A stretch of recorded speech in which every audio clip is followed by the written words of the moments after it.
मोदी जी के राज में देश की जितनी भी एजेंसी हैं, चाहे ईडी हो, चाहे सीबीआई हो, इनकम टैक्स हो, पुलिस हो, सबका इस्तेमाल सिर्फ विपक्ष के नेताओं को प्रताड़ित करने के लिए हो रहा है।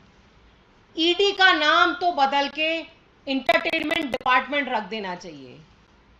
अब आप माननीय सांसद संजय सिंह के केस में देखिए कि किस तरह 15 महीने से तथाकथित शराब घोटाले की जांच चल रही है।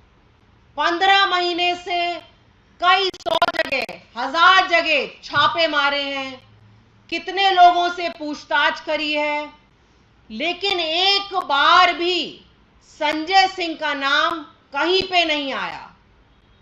15 महीने में एक बार भी ईडी ने उनको पूछताछ के लिए नहीं बुलाया। आखिर वो एक सांसद हैं।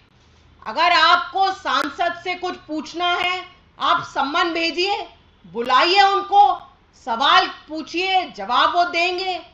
लेकिन क्योंकि कोई घोटाला नहीं हुआ है, कोई सबूत नहीं है, इसलिए 15 महीने में एक बार भी संजय सिंह को नहीं बुलाया।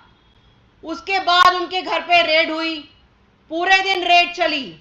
4 कमरे के छोटे मकान में रहते हैं, फिर भी पूरा दिन लगा दिया रेड करने में। रेड में एक नया पैसा नहीं मिला। फिर संजय सिंह को गिरफ्तार किया। उसके बाद ईडी में रिमांड में रहे वो 8 दिन। अब आप देखिए, जब कोर्ट में उनकी पेशकश की गई तो ईडी ने बोला कि हमें रिमांड इसलिए चाहिए क्योंकि हम संजय सिंह का सामना कुछ लोगों से करवाना चाहते हैं, इनसे पूछताछ करना चाहते हैं। लेकिन देखिए, मैं आपको बताऊंगी कि किस तरह एंटरटेनमेंट डिपार्टमेंट ने 8 दिन में मात्र 3 घंटे संजय सिंह से पूछताछ करी।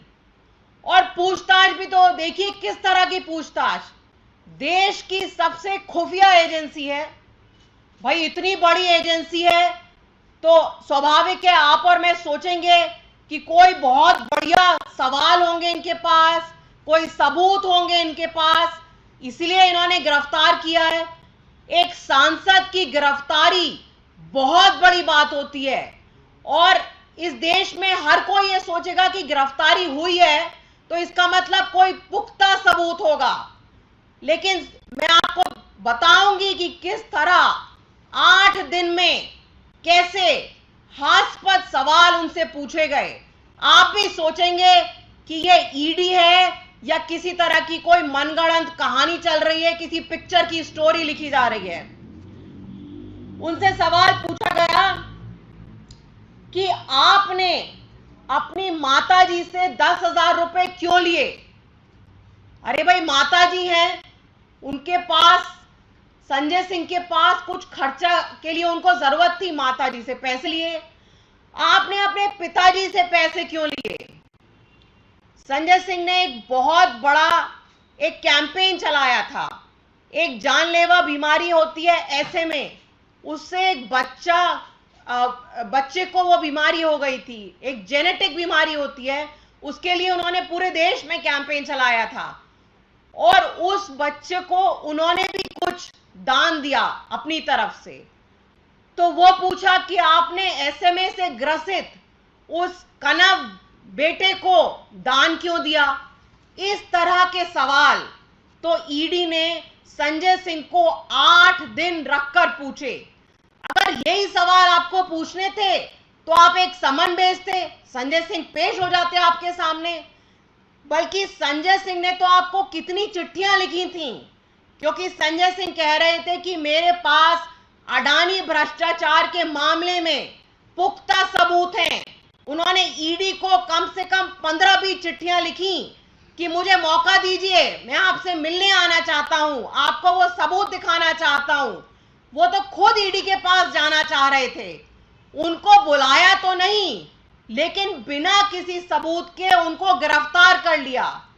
और आप देखिए कि आजकल कोर्ट भी किस तरह के स्ट्रॉन्ग स्टेटमेंट ईडी के बारे में दे रहा है, क्योंकि कोर्ट को भी लग रहा है कि ईडी सही से काम नहीं कर रही है। ईडी अपने आला कमान लोगों के इशारे पे नाच रही है। हाई कोर्ट में, सुप्रीम कोर्ट में पंकज बंसल के केस में ईडी ने कहा ED is a premier agency and it must be fair. लोगों को डरा के, लोगों को धमका के, फर्जी बयान लेकर विपक्ष की आवाज को कमजोर नहीं किया जा सकता। और जहां तक आम आदमी पार्टी के नेताओं का सवाल है, चाहे संजय सिंह हो या कोई भी नेता हो, हम सब Arvind Kejriwal school of politics के स्टूडेंट्स हैं। हमें ईडी क्या, कोई भी माई का लाल देश में पैदा नहीं हुआ जो हमें डरा देगा। हमने हमेशा देश के गरीब लोगों की, देश के किसानों की आवाज उठाई है और उठाते रहेंगे। संजय सिंह के केस में भी यही कारण था, क्योंकि वो लगातार सदन के अंदर, चाहे किसानों के काले कानून हो या अडानी मोदी भ्रष्टाचार का मुद्दा हो, सदन के अंदर, सदन के बाहर उन्होंने हमेशा आवाज उठाई, हमेशा बुलंद आवाज उठाई। और यही कारण है कि मोदी जी ने उनको गिरफ्तार करा। नहीं तो उनके खिलाफ ना कोई सबूत है, ना कोई बयान है। ये सिर्फ एक मोदी जी का डर है जिसकी वजह से संजय सिंह को गिरफ्तार किया गया है। और इतिहास गवाह है कि पूरी दुनिया में जब भी तानाशाह डरते हैं, वो इसी तरह के काम करते हैं। वो आम लोगों के ऊपर अत्याचार करते हैं, आम लोगों को जेल के अंदर भेजते हैं। और यही कारण है कि उन्होंने संजय सिंह को गैर कानूनी तरीके से गिरफ्तार किया है। हमने उनकी गिरफ्तारी को हाई कोर्ट में चैलेंज भी किया है और हमें पूरा इस बात पे विश्वास है कि कोर्ट से हमें राहत मिलेगी और संजय सिंह शीघ्र रिहा होंगे।